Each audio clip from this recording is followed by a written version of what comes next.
अस्सलाम वालेकुम नाज़रीन, मैं हूं आपकी मेज़बान ज़रीन और आपका इस्तक़बाल करती हूं हमारी इस ख़ास पेशकश आपकी सहेली में।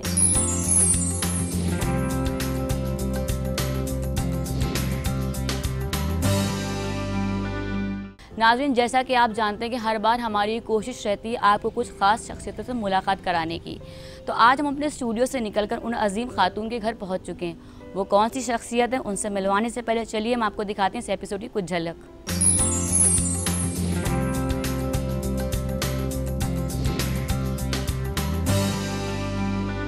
एक पेड़ का पत्ता भी मेरी मम्मी की आदत है साफ रहेगा आपको मिलेगा, तो वही आदत मेरे अंदर शायद आ गई बचपने से।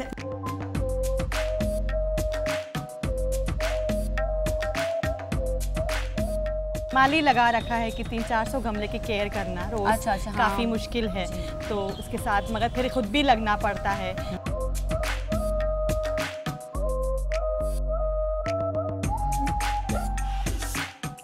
जहाँ पे टी शर्ट की सिलाई है, आपने जो सबसे पहला टाई किया है उसमें से एक लीजिएगा, एक को छोड़ दीजिएगा, और जो नेक्स्ट वाला लिया है उसका भी एक लीजिएगा।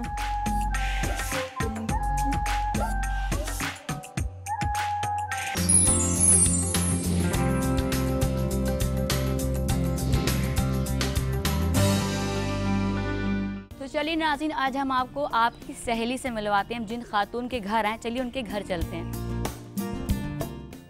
आइए। तो नाज़रीन, हम अपने स्टूडियो से निकलकर उन ख़ास अजीम शख्सियत के घर पहुंच चुके हैं जिन्होंने अपनी प्रोफेशनल ज़िंदगी में तो अपना नाम कमाया ही है, साथ में अपनी रिहाइश गाह को भी बेहद खूबसूरत बनाया है, अपनी घरेलू ज़िंदगी को भी बेहद तरतीब से सजाया है। डॉक्टर होने के बावजूद, दिन भर मरीज़ों को देखने के बावजूद भी वो अपना टाइम निकालती हैं और अपने घर को बेहद तरतीब से उन्होंने सजा करके रखा है। तो नाज़रीन, हमारे साथ मौजूद हैं डॉक्टर तरन्नुम अहसन। चलिए चलते हैं उनकी जानिब, उनका इस्तक़बाल करते हैं। अस्सलाम वालेकुम तरन्नुम। वालेकुम सलाम ज़रीन। तरन्नुम, अपना इंट्रो आप हमारी नाज़रीन को ख़ुद से दीजिए। हाँ, मैं PhD न्यूट्रिशन में करे हुए हूँ और साथ में BUMS भी हूँ, तो अपना हॉस्पिटल चला रही हूँ। बेसिकली वो हॉस्पिटल 40 इयर्स पुराना है, मेरे ससुर का है, तो उसका एडमिनिस्ट्रेशन पूरा देखना, साथ साथ सब चीज़ें मैनेज करना, मगर उसके साथ मेरे शौक़ मैंने वो छोड़े नहीं। जैसे मुझे खाना पकाने का बेइंतहा शौक़ है। जी जी। न्यूट्रिशन का पहलू मतलब भी यही होता है कि आप अपने घर में पहले उसको इस्तेमाल करें। जी बिल्कुल बिल्कुल। बच्चों को उस पर पहले आप लेके जो आपका न्यूट्रिशियस फूड है पहले आप उनको खिलाएं, फिर जी बाद में आप बिल्कुल। दुनिया में उस चीज़ को अप्लाई करते हैं। और घर सजाने का मुझे बेइंतहा शौक़ है, वो मुझे शायद हेरिडिटी फैक्टर है, मेरे घर से मुझे विरासत में मिला है। जी तो बिल्कुल। घर का हर कोना सजाना, छोटी सी छोटी कोई वेस्ट चीज़ है उसको भी सजा करके रखना। जी, आपका शौक़ है। हाँ, हरियाली मुझे बेइंतहा पसंद है, ग्रीनरी की तो मैं बिल्कुल जी अभी बिल्कुल हम अपने मुझे मोहब्बत है। जी जी, जैसे हम लोग आपके घर में हमारी एंट्री हुई तो हमने आपकी ग्रीनरी देखी, बेहद खूबसूरत। अभी हम आपको भी दिखाएंगे इन्होंने अपनी घर के जो बागीचा उसे कितना खूबसूरती से सजा करके रखा है। पोल्यूशन इतना बढ़ गया है ज़रीर आजकल के लोगों के पास, इतना ज़्यादा गाड़ियाँ लखनऊ शहर में बढ़ गई हैं कि उनकी वजह से मुझे लगता है हर इंसान को ये करना चाहिए जहाँ जब मौका लगे पेड़ ज़रूर लगाएं। तरन्नुम, आपकी जैसे मैंने बातचीत सुनी तो उससे जैसे लगता नहीं है कि आप एक डॉक्टर होने के बावजूद आपके इतने ऐसे शौक़ रहे हैं जो आप बता रही हैं। उमूमन लड़कियां क्या होता है, शादी 12th करा उसके बाद फिर ये होता है कि भाई ग्रेजुएशन करा और फिर फ़ौरन शादी में आ जाती हैं कि चलो भाई घर बनाना ये सब करना है। लेकिन एक डॉक्टर होने के बावजूद आपके इतने घरेलू शौक़ हैं, इस बारे में कुछ बताइए। बेसिकली मेरे ससुर की देन है कि मैं अपने प्रोफेशन में कभी भी कोई चीज़ का कंप्रोमाइज़ नहीं करती। अच्छा, वो इस चीज़ में हमेशा कहते हैं बेटा हर चीज़ में एक बैलेंस बना के चल। जी बिल्कुल। तो वो तो उसके हीरो वो मेरे लिए है। हाँ, जी जी जी, बहुत अच्छी बात है ये। बहुत खुशी हुई सुन करके कि आप अपने इन लॉज को, अपने फादर को फादर फिगर बनाए हुए अपने इन लॉ को, बहुत खुशी की बात है। जी जी। तो तरन्नुम, ये बताइए कि आपका जो इतनी खूबसूरत ये रिहाइश गाह है, इसके पीछे क्या स्टोरी इसको सजाने की, कि ये आपका बचपन से शौक़ था कि आप अपना घर इतना खूबसूरत सजाएंगी कि ये बाद में आपके अंदर ये शौक़ जागा? ये भी देखिए है, बताया ना, मेरे मम्मी डैडी इस चीज़ के इतना हमेशा बचपन से आँख खोल के मैंने घर में कभी कोई कोना गंदा नहीं पाया, बेतरतीब नहीं देखा आपने। जी जी, बेतरतीब नहीं देखा। एक पेड़ का पत्ता भी मेरी मम्मी की आदत है साफ रहेगा आपको मिलेगा, तो वही आदत मेरे अंदर शायद आ गई बचपने से, माँ से आई है। जी जी मम्मी जी से जो चीज़ देखी, तो घर भी एकदम वो, अलमारी भी उजड़ी पड़ी है तो उनकी डांट पड़ती थी, तो अलमारी भी एकदम प्रॉपर, बिल्कुल हर चीज़ अपनी तरतीब से रखना। जी, बचपने से जो चीज़ें सुनता रहता है आदमी तो वो उसके अंदर आदतें आ जाती हैं। तो वो गंदगी से अब मुझे शायद उलझन ही होने लगे, किसी का घर गंदा देखती हूँ तो मुझे वहशत होती है तो शायद। तो तरन्नुम, बातचीत तो बहुत हो चुकी, चलिए देखते हैं आपका खूबसूरत सा घर। तो चलिए नाज़रीन, आपको दिखाते हैं इनकी रिहाइश गाह का एक खूबसूरत सा नज़ारा।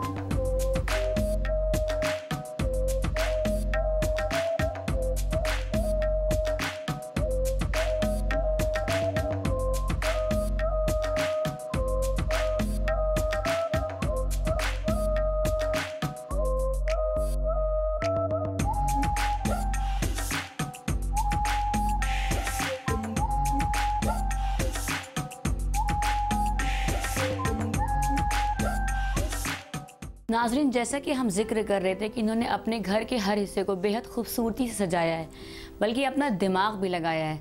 जैसे कि आप ये देख रहे हैं कि इन्होंने अपनी वॉल को, जो कि लग रही है पत्थरों की, लेकिन ये पत्थर नहीं है, ये एक वॉलपेपर है, वो भी 3D। तो ये इन्होंने कैसे लगाया, इनके दिमाग में ये कैसे है, चलिए इनसे खुद से पूछते हैं। तो तरन्नुम, आप ये बताइए कि आपके दिमाग में कैसे आया कि आप इसको ऐसा लुक दें इस दीवार को? एक्चुअली मेरा घर काफ़ी पुराना है, 20-25 साल पुराना है, तो उसको बराबर से, जैसे पहले POP नहीं चलता था आज से 20-25 साल पहले, तो बराबर जैसे जो नई चीज़ें आती हैं तो उनको अब नया सिरे से बनाना तो बहुत आसान होता है, मगर उनको रेनोवेट हमें कराना पड़ता है बीच में।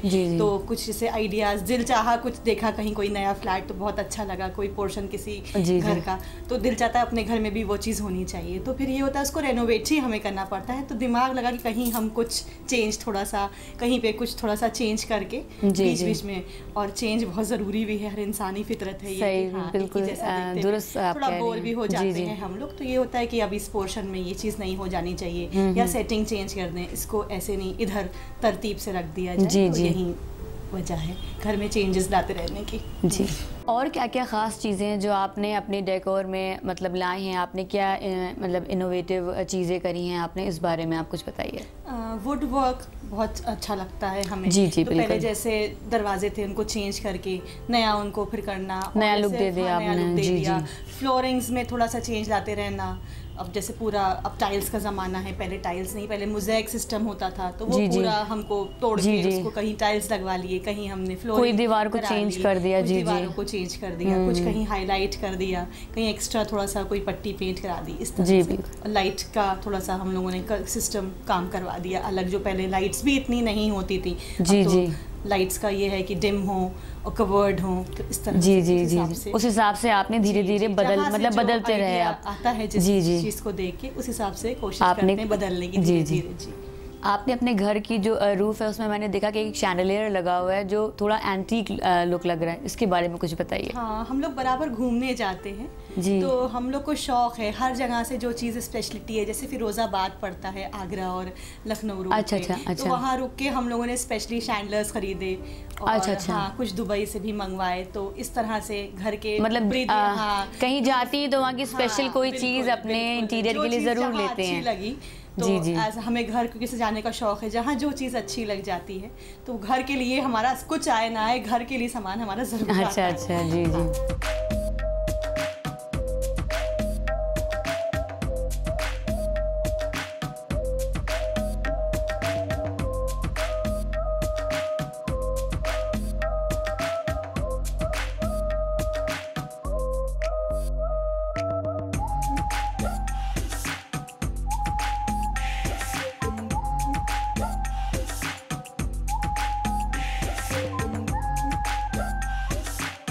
बहुत खूब। तो अभी आपके गार्डन एरिया में भी हम चलेंगे।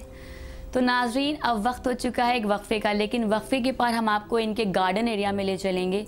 तो नाजरीन, अगर आपके भी इंटीरियर के हवाले से कुछ सवाल जिन्हें आप हमसे पूछना चाहते हैं, अपनी कीमती फीडबैक्स हमें देना चाहते हैं, तो आप फेसबुक के पेज पे अपने क्वेश्चन ड्रॉप कर सकते हैं, आप हमें ईमेल भी कर सकते हैं। हमारा ईमेल आईडी है aks@etv.co.in। तो नाज़रीन, वक्त हो चुका है एक वक्फे का, लेकिन वक्फे के बाद हम आपको ले चलेंगे डॉक्टर तरन्नुम के गार्डन एरिया में। तो कहीं मत जाइएगा, देखते रहिए हमारी खास पेशकश आपकी सहेली।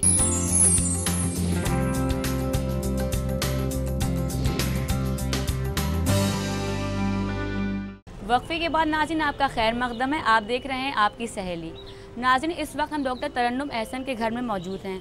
ब्रेक से पहले हमने आपके इनके घर के अंदरूनी हिस्से दिखाए जो बेहद खूबसूरत थे, लेकिन अब हम इनके घर के बाहर की ग्रीनरी के बारे में बात करेंगे। जो इनका गार्डन है, जो इनके गमलों में जो पौधे लगे हुए हैं जिनको उन्होंने बेहद खूबसूरती से और बेहद देखभाल करके उनको संजो करके रखा है। कुछ ऐसे एंटिक प्लांट्स हैं जो बहुत ही रेयर अब मिलते नहीं हैं, उसको कैसे इन्होंने प्रिवेंट करके रखा और कैसे उसकी देखभाल करते हैं। तो चलिए उनसे खुद पूछते हैं।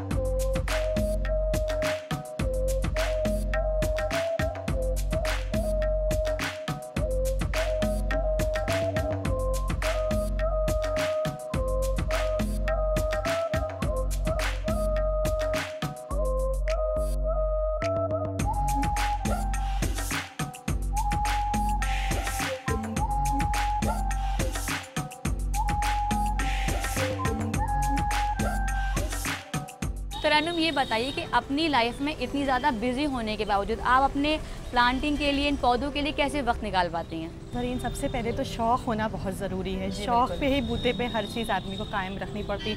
माली लगा रखा है कि 300-400 गमले की केयर करना रोज़ काफ़ी मुश्किल है, तो उसके साथ मगर फिर खुद भी लगना पड़ता है।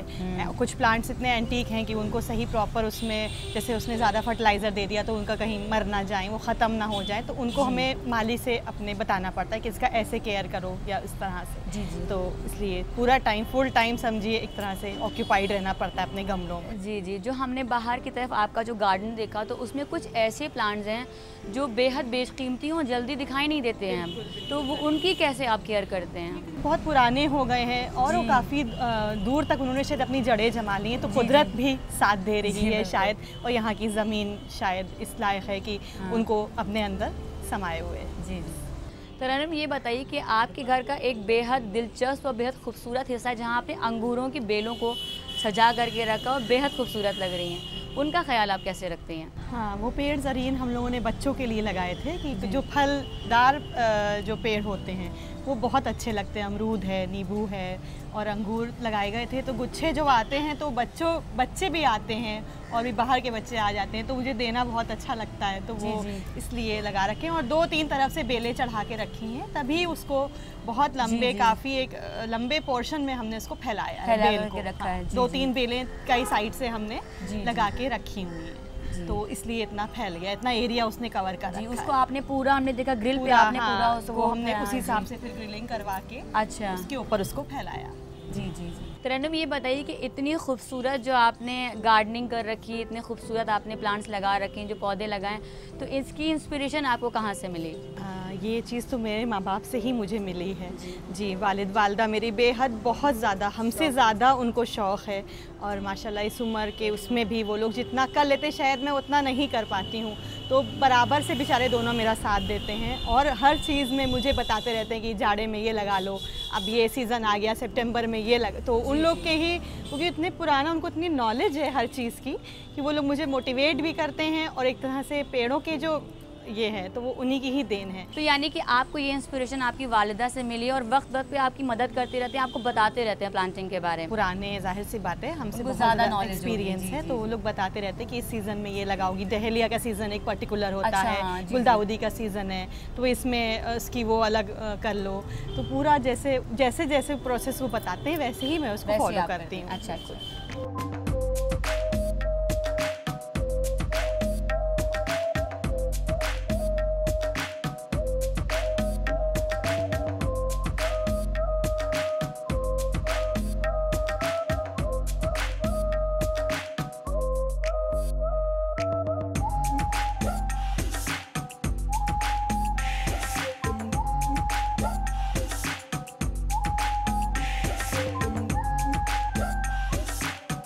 तो नाज़रीन, आज हम आपको स्टूडियो के बाहर एक खातून के खूबसूरत से घर में लेकर कर आए। उनके घर के खूबसूरत से हिस्से हमने आपको दिखाए, चाहे वो अंदरूनी हो चाहे वो बाहरी हो। बाहरी घर की खूबसूरती हरियाली से लबरेज थी। अगर आपके भी हैं घर के कुछ ऐसे खूबसूरत हिस्से जिन्हें आप हमारे शो में शोकेस करना चाहते हैं, तो आप हमें फेसबुक के पेज पे अपने घर के पिक्चर्स अपने नाम के साथ भेज दीजिए, या आप हमें ईमेल भी कर सकते हैं। अगर वो पिक्चर्स हमें पसंद आई तो हम उन्हें अपने शो में ज़रूर शोकेस करेंगे आपके नाम के साथ। हमारा ईमेल आईडी है aks@etv.co.in। तो नाज़रीन, वक्त हो चुका है एक वक्फे का, लेकिन वक्फे के पार हम आपको ले चलेंगे हुनर ख़ास की तरफ। तो कहीं मत जाइएगा, देखते रहिए हमारी ख़ास पेशकश आपकी सहेली।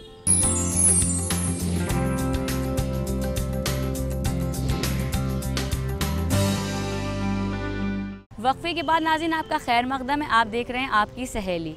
नाज़रीन, आज का एपिसोड ख़ास है क्योंकि आज हम आपको स्टूडियो के बाहर लेकर कर आए हैं। नाज़रीन, वक्त हो चुका है हमारी हॉबी क्लास का। हमारी हॉबी एक्सपर्ट हमें कुछ स्पेशल से बनाना सिखाएंगी। तो चलिए चलते हैं उनकी जानिब और देखते हैं वो हमें क्या सिखा रही हैं।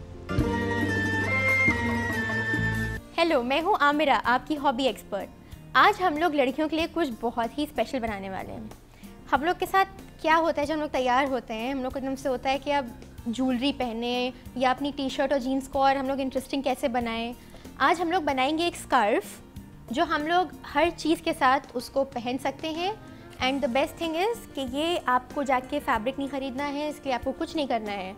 आपके पास जो पुरानी टी शर्ट्स पड़ी हैं जो आप नहीं पहनते हैं, या किसी में कोई स्पॉट लग गया है या धब्बा लग गया है और आपकी बहुत फेवरेट टी शर्ट थी, अब आप उसको देना भी नहीं चाहते हैं, आप उसी का एक स्कार्फ बना सकते हैं। आज के सेगमेंट के लिए हमें बहुत सारी चीज़ें नहीं चाहिए, सिर्फ आपको एक पेयर ऑफ सिजर्स चाहिए और एक पुरानी टी शर्ट आपकी जिसको आप रिसाइकिल करना चाहते हैं, जिसका कलर आपको बहुत पसंद है। सबसे पहले आप अपनी टी शर्ट को ऐसे फ्लैट एकदम लिटा लीजिए किसी सरफेस के ऊपर और बहुत संभाल के काम करिएगा, आपका हाथ ना कटे। मैंने इसीलिए बहुत शार्प वाली सिजर्स नहीं लिए, कपड़े वाली।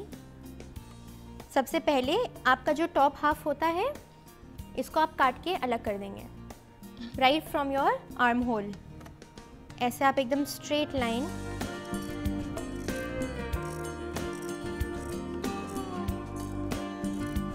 आपने ये पार्ट काट के अलग कर दिया, इसको हटा देते हैं। आपके पास अब जो ये पार्ट बचा है इसको अच्छे से इसकी सारी क्रीज हटा लीजिए एकदम, और नीचे से देखिएगा इसके जो दोनों एजेस हैं वो बराबर रहें। एंड नाउ हम लोग इसको बहुत पतली पतली स्ट्राइप्स में कट करेंगे यहाँ तक। लाइक आप इसको 3 पार्ट्स में अगर डिवाइड कर लें, अपने जो बची हुई टी शर्ट है उसमें से एक पार्ट तक हम लोग इसको कट कर देंगे, 1/3 ऑफ इट। स्ट्राइप्स का डिस्टेंस आपको जितना दिल करे आप उतना रख सकते हैं।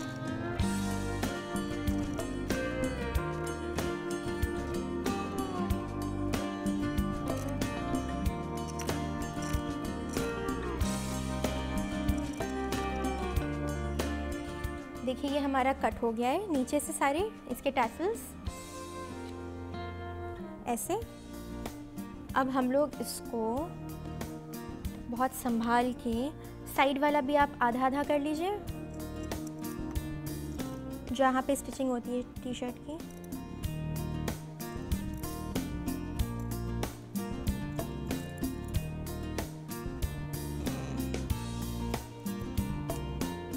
अब आप स्टार्टिंग से इसको टाई करते जाइए। 2 लिए आपने और ऐसे टाई कर दिया और नीचे ले आए। फिर नेक्स्ट उठाइए, ये अगल बगल वाली ही टाई करिएगा, आगे पीछे वाली मत कर दीजिएगा गलती से, वरना आपका स्कार्फ बंद हो जाएगा बीच से। फिर साइड वाला आपने लिया, इसको ऐसे टाई कर दिया। जितना प्रेशर आप लगा रहे हैं पहले वाले में उतना ही लगाइएगा ताकि सबका डिस्टेंस उतना ही रहे।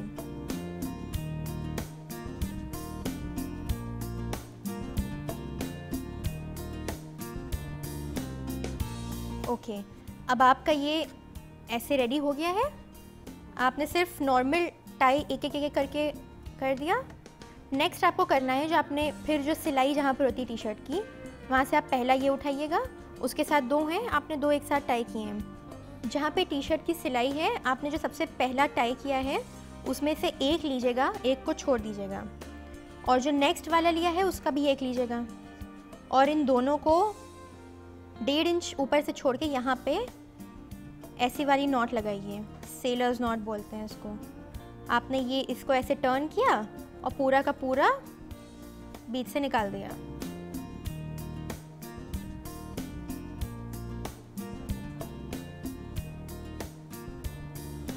अब जब आप इसको नॉट को नीचे खींचेंगे, आपको ये देखना है कि ये डिस्टेंस बीच में रहे और इसको टाइट खींच दीजिए। ऐसे अपनी नॉट को स्मूथ कर लीजिए, टाइट खींच लीजिए ऐसे।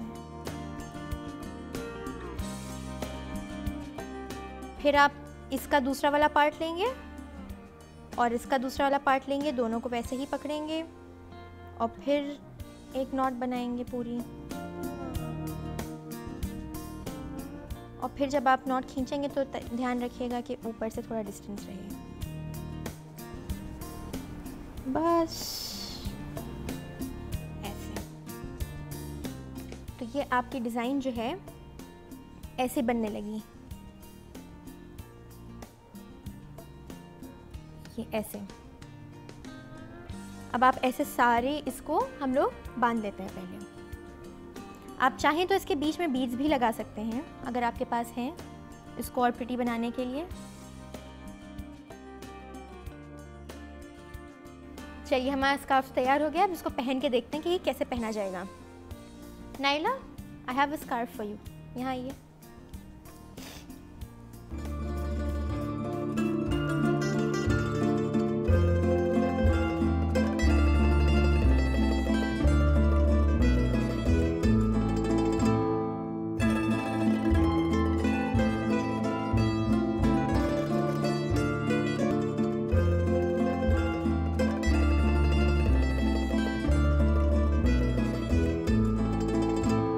तो आपने देखा कितनी आसानी से आप अपने पुराने कपड़ों को रिवैम्प कर सकते हैं। आपने अपनी एक टी शर्ट ली पुरानी और आपने उसको ऐसे काट के टैसल्स बना के आपने अच्छा सा स्कार्फ बना लिया।